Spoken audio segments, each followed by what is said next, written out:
السلام عليكم ورحمة الله وبركاته. اليوم جيتكم بوصفة جديدة إن شاء الله. هاد الوصفة هذه علاجية، كتطلق الكحة أو السعال بالنسبة للدراري الصغار أو حتى الكبار.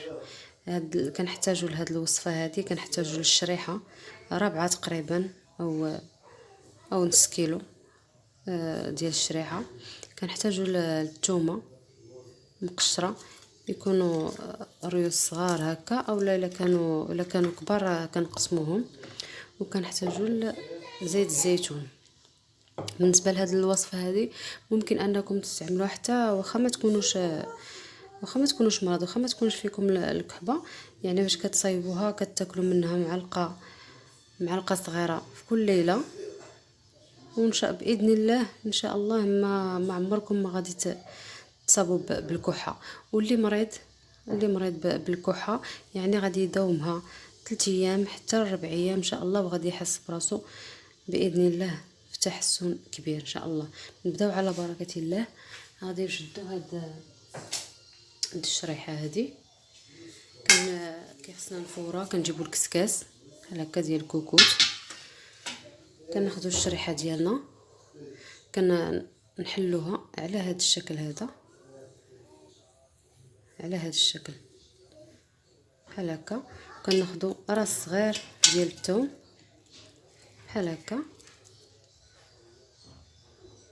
كنقشروه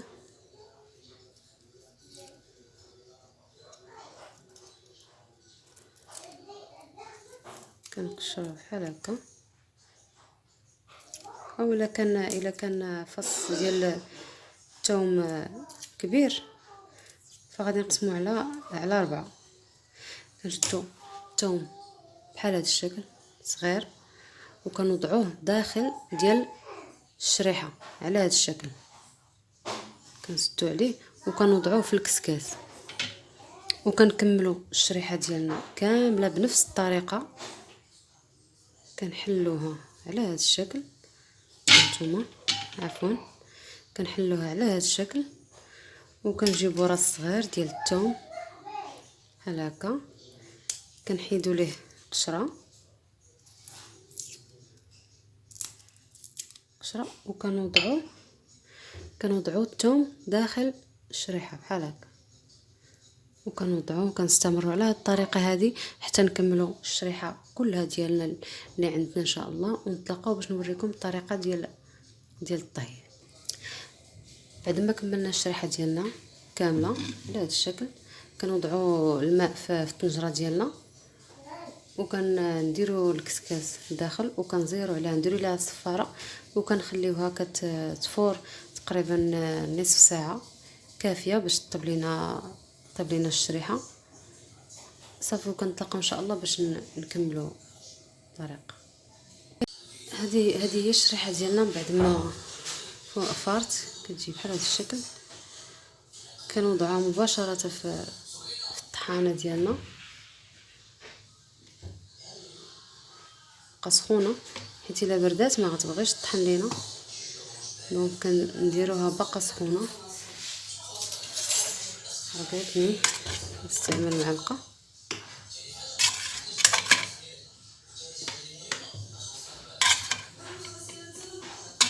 شكل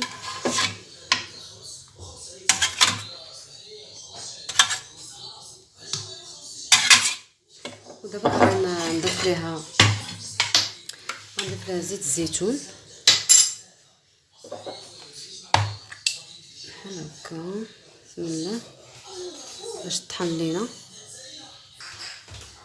صافي. كذا نطحن دابا، نطحن بسم الله.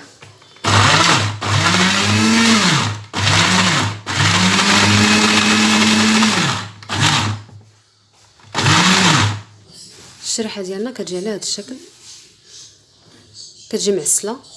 دابا غادي نوضعوها في قرعه، وهذه هي الوصفه ديالنا.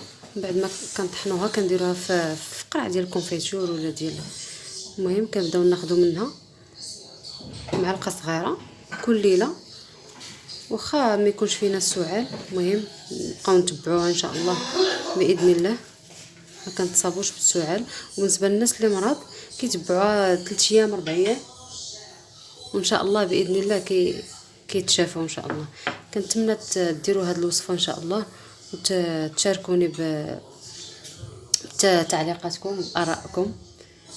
الى اللقاء في فيديو قادم ووصفه جديده ان شاء الله. مع السلامه.